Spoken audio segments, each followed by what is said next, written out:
नमस्कार। आज महान दल के राष्ट्रीय अध्यक्ष मेरे साथ हैं।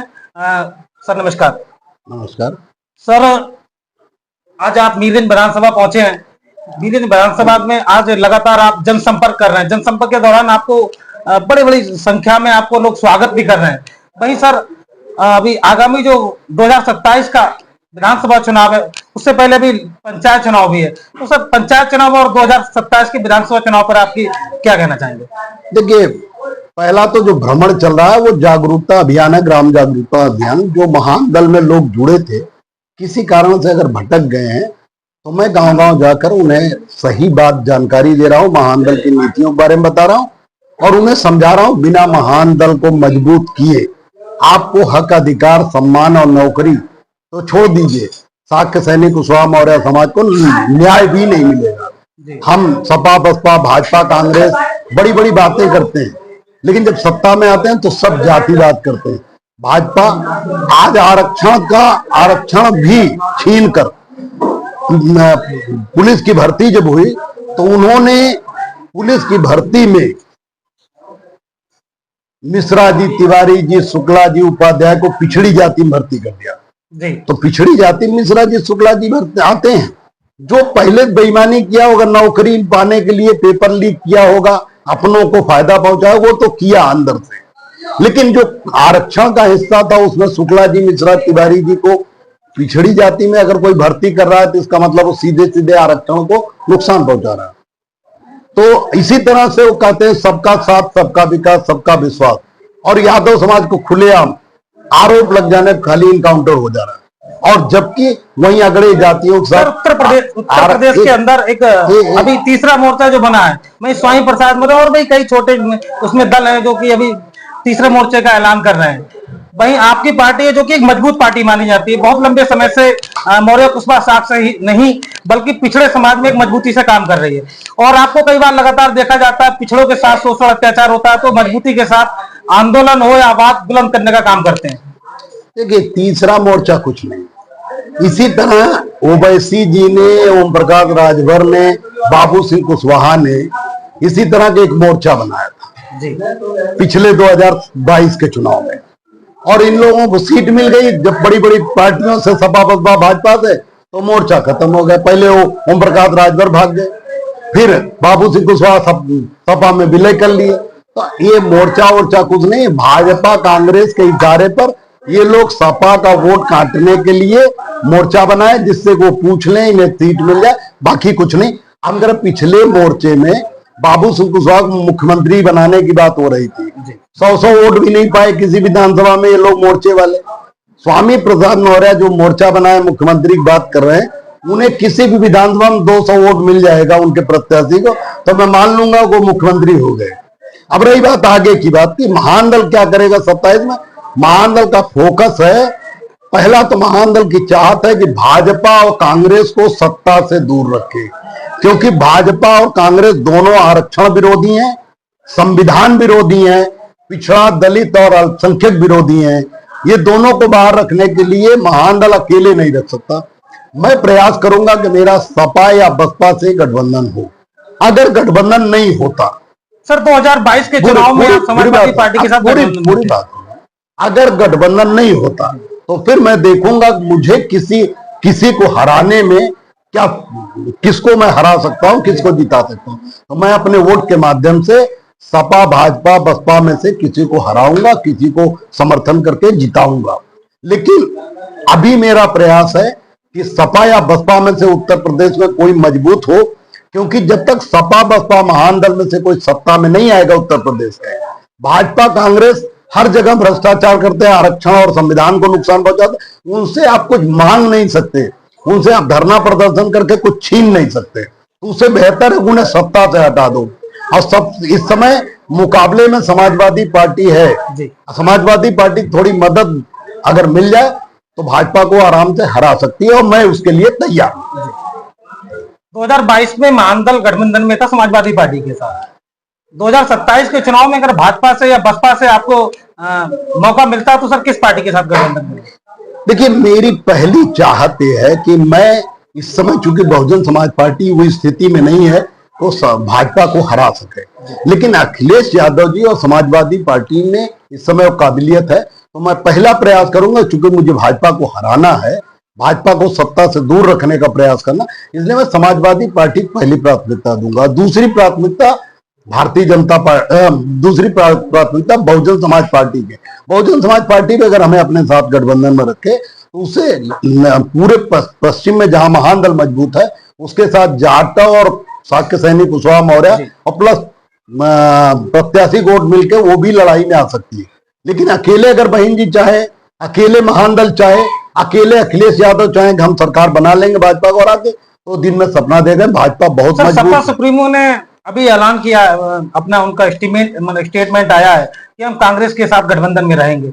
वहीं उनका एक पुराना भी स्टेटमेंट है कि हम छोटे दलों के साथ इस बार 2027 के चुनाव में कोई गठबंधन नहीं करेंगे। तो इसको लेकर आप क्या कहना चाहते हैं? देखिए, राजनीति में कहा कुछ जाता है, किया कुछ जाता है।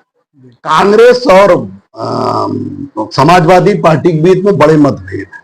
दिल्ली चुनाव में इंडिया गठबंधन रहते हुए अखिलेश यादव आम आदमी पार्टी की मदद किए, कांग्रेस के साथ नहीं रहे। हरियाणा में वही हुआ, मध्य प्रदेश में वही हो चुका। तो कहने के लिए दोनों कह रहे हैं, क्योंकि देखिए मुस्लिम वोटों को एक जगह रखना है समाजवादी पार्टी को, और समाजवादी पार्टी अपनी ठीक रणनीति पे है। कांग्रेस चालबाजी करती है। कांग्रेस को अगर ज्यादा सीट नहीं मिली तो कांग्रेस चूंकि अंदर से चाहती कोई दलित पिछड़ी समाज की पार्टी सत्ता में न आए, वो भाजपा को आगे कर देगी, अंदर से भाजपा की मदद करेगी। तो कांग्रेस और अखिलेश यादव बीच में कोई अच्छा गठबंधन नहीं है। लेकिन राजनीति में चूंकि गधे को बाप कहना पड़ता है, तो अभी चुनाव दूर है, नजदीक आने के बाद देखिएगा क्या क्या पैतरे बदलते हैं। सर, महानदल सम्राट अशोक की विचारधारा और फूले अम्बेडकर की विचारधारा की बात करता है। वहीं राम मंदिर की यदि बात करें, अयोध्या राम मंदिर का जब मामला कोर्ट के द्वारा आया था, तो उसी दौरान आपका एक बयान नेशनल चैनलों पर चला था कि आपने कहा था कि जो उसमें जो खुदाई के दरमियान जो अशोक सम्राट अशोक कालीन के जो बुद्ध स्तूप बहुत सारी चीजें जो निकली थी, उसमें आपने एक बयान दिया था।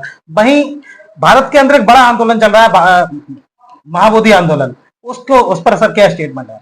देखिए, बाबा साहब डॉक्टर अम्बेडकर ने कहा था सारे दलित पिछड़ों को कि ये सब कुछ छोड़कर, ये आंदोलन छोड़कर, जितना आंदोलन में ताकत लगती है उतना ही अपने मनपसंद पार्टी को सरकार में ले दो।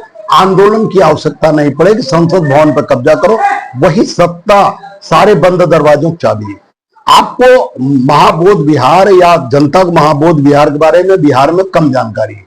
महाबोध विहार में जब वो कमेटी बनी उसमें ब्राह्मण भी रहेंगे, हिंदुओं के जितने मंदिर है उसमें केवल ब्राह्मण रहेंगे, उसमें बुद्धिस्ट और मुसलमान नहीं रहेंगे, मौलाना नहीं रहेंगे, ईसाई नहीं रहेंगे, ये नियम बना जी। लेकिन बुद्धिस्ट टेम्पल में, बुद्धिस्ट जो महाबोध विहार है उसमें कांग्रेस की सरकार में नियम बना कि कोई भी महाबोध विहार या कोई भी बुद्ध विहार में जितनी कमेटी होगी उसमें आधे से ज्यादा ब्राह्मण होंगे। ये कांग्रेस ने करवाया जी अपनी सरकार में, और ये आंदोलन भी कांग्रेस चलवा रही। जो आंदोलनकारी हैं उनसे किसी से भी आप बयान ले लो, कांग्रेस के खिलाफ वो नहीं बोलेंगे, वो बीजेपी के खिलाफ तो बोलेंगे। अब बीजेपी और कांग्रेस एक ही सिक्के के दोनों दो पहलू हैं। बिहार में बीजेपी की हालत खराब है, नीतीश की हालत खराब है, इसलिए कांग्रेस वहां सत्ता स्थानांतरित अपने हाथ में लेना चाहती। आरएसएस बीजेपी की जगह कांग्रेस को सत्ता देना चाहती। तो ये जो आंदोलन कराए जा रहे हैं, जो आंदोलनकारी अंदर से कांग्रेस की मदद कर रहे हैं। जब ये महाबोध विहार में ब्राह्मणों का कब्जा कांग्रेस के नियम के अनुसार आया तो आंदोलन कांग्रेस के खिलाफ होना चाहिए। लेकिन आप किसी आंदोलनकारी से कांग्रेस के खिलाफ एक शब्द नहीं बुलवा सकते। और अगर किसी को एतराज है तो वो बताए कि कांग्रेस नहीं, भाजपा ने किया था या तेजस्वी यादव ने किया था। मैं बिहार में अगर मेरी आवाज जा रही हो तो मैं बिहार में ये कहना चाहता हूं कि बिहार के जितने लोग भाजपा से दुखी हैं, दलित पिछड़े, वो सभी तेजस्वी यादव को वोट दे के सरकार बनाए। कांग्रेस को सरकार बनाना, बीजेपी की सरकार बनाना, दोनों एक ही मतलब है, उनमें कोई आपको परिवर्तन नहीं मिलेगा। दोनों मनुवादी व्यवस्था की पार्टी है, दोनों ब्राह्मणवादी व्यवस्था की पार्टी है, दोनों सामंतवादी व्यवस्था की पार्टी, दोनों दलित पिछड़ों अल्पसंख्यकों को दुश्मन है, भाजपा और कांग्रेस दोनों। सर, सोशल मीडिया पर एक वीडियो वायरल हो रही है, बताया जा रहा है कि कल बदायूं के अंदर महान दल ने एक बड़ी सभा का आयोजन किया, वहीं आपकी भी उस कार्यक्रम में उपस्थिति रही। बता रहे हैं कि उसमें पुलिस प्रशासन के कुछ लोगों ने महानदल के कार्यकर्ताओं को उठा के जेल में बंद कर दिया। सर इसमें क्या आप करेंगे? कल नहीं परसों की घटना 20 जून 2025 के, मैं जैसे यहाँ कार्यक्रम लगा ग्राम स्तर का, सबसे मिलने आया, उसी तरह वहां भी, अब वहां चूंकि बड़ा गांव है तो 250-300 लोग इकट्ठा हो गए। पुलिस के लोग पहले से वहां रोक रहे थे कि कार्यक्रम नहीं करिए। किसी ने एप्लीकेशन दिया तो मैंने फोन किया तो मेरे पदाधिकारियों का, तो मैंने कहा उनसे पूछो किसने दिया एप्लीकेशन, तो नाम नहीं बता पाए। तो मैं तब तक पहुंच गया, तो मैंने, वहां सब इंस्पेक्टर थे कोई, तो मैंने उनसे पूछा संबंध है कि आपको किसने एप्लीकेशन दिया रोकने? कहन हमें नहीं पता, अधिकारियों को पता। तो अधिकारियों पूछ के मैं बता दिए, या सामने ला दीजिए जिसने रोका हो। पूरा गांव यहाँ खड़ा है, सब कह रहे हैं नहीं हम कार्यक्रम चाहते हैं, तो आप क्यों रोक रहे हैं? गांव स्तर का कार्यक्रम, गांव में न 4 फीट की गली है, बगल में तालाब है, वहां कौन से बस आ रही, ट्रक आ रही, जो व्यवधान है, वहां परमिशन की जरूरत, कोई चुनाव तो चल नहीं रहा, लेकिन वो रोकने पर आमादा थे। तो मैंने कहा मैं नहीं रुकूंगा, आप अरेस्ट कर लो। तब तक थाना अध्यक्ष आ गए, मूसा झाग थाने के थाना अध्यक्ष, तो उनके आने के बाद उन्होंने दबाव बनाया कि रोके। मैंने कहा देखिए रोकने के एक ही तरीका है कार्यक्रम को, मुझे अरेस्ट करके ले चलिए। तो अरेस्ट नहीं किए, मैंने कार्यक्रम किया, वो खड़े रहे, नारा लगाया। उसके बाद जब मैं चला आया तो उन्होंने रात में लगभग 12:30 बजे, 1:45 बजे गांव में जाकर गांव के लोगों के, हमारे महानदल समर्थकों जिन्होंने कार्यक्रम कराया, स्थानीय कार्यकर्ताओं को कहना है कि प्रशासन वहां डराने धमकाने की कोशिश कर रहा है, तो इससे महानदल पे क्या प्रभाव पड़ेगा? मैं बता रहा हूँ, महानदल के रात में ये लोग 12:30 बजे, 1 बजे वहां गांव में लोग गए पुलिस वाले, और डकैत जैसे डकैतों के गांव में घुसा जाता है, महानदल के समर्थकों डकैत की तरह, अपराधियों की तरह व्यवहार किया, और रात में उन्हें 12, 12:30 बजे, 1 बजे उन्हें घर में से सोते हुए उठा के लेके आए। ठीक है, मैंने सुबह एसएसपी से बात किया तो एसएसपी से बात नहीं हो पाई, उनके पीआरओ से बात किया, तो मैंने कहा मैं यही बदायूं गेस्ट हाउस में बैठा हूं, अगर नारा कोई लगाया योगी जी के खिलाफ, आपका कह रहे हैं कहना है, तो मुझे अरेस्ट करो, मैं तो यहीं बैठा हूं, मेरा नाम भी एफआईआर में। गांव के कमजोर लोगों को अरेस्ट करने, तो भाजपा सरकार चाहती है कि गांव गांव जो महानदल के कार्यक्रम लग रहे हैं, केशव देव मौर्य तो रोक नहीं पा रहे हैं, केशव देव मौर्य उनका दबाव लग नहीं रहा है, मेरे ऊपर उनका दबाव चल नहीं रहा, तो वो चाहते थे कि गांव के लोगों को अरेस्ट करके, गरीब लोगों को जो महानदल समर्थक हैं, जिन्होंने अपने यहाँ कार्यक्रम कराए, उन्हें पकड़ के ले जाओ, उन्हें प्रताड़ित करो, उन्हें डराओ धमकाओ, तो हो सकता है पूरे प्रदेश में महानदल का कार्यक्रम रुक जाए। अगर रुकना होता, अगर उनसे डर होता, तो आज इस गांव धनेटा, मीरगंज, बरेली में मैं क्यों आता? यहाँ भी लोगों ने कार्यक्रम किया, स्वागत किया, कोई उनसे डरने वाला नहीं है। जो लोग अरेस्ट किए गए थे उन्हें एसडीएम ने चालान करके जेल भेज दिया, जमानत नहीं दिया, लेकिन उनकी आज सुबह जमानत हुई तीसरे दिन, और जमानत के बाद उन्हें महानदल के पदाधिकारी गाड़ियों में बैठा के, माला पहना के लेके गए, और गांव वालों ने पूरा स्वागत किया। उसका वीडियो मेरे पास आया, फोटो आई, मैंने सोशल मीडिया पर से डाला, और पूरा गांव महानदल के साथ है। एक स्थानीय कोई मंत्री हैं, उनके दबाव में ये कार्य पुलिस ने किया। अब पूरे वहां बदायूं के लोग लामबंद हैं कि उन्हें इस चुनाव में मजा चखाएंगे, उन्हें कतई नहीं जीतने देंगे। तो कुल मिलाकर भारतीय जनता पार्टी हमेशा अनैतिक काम करती, उसका प्रयास था कि महानदल के कार्यक्रम को रोका जा सके।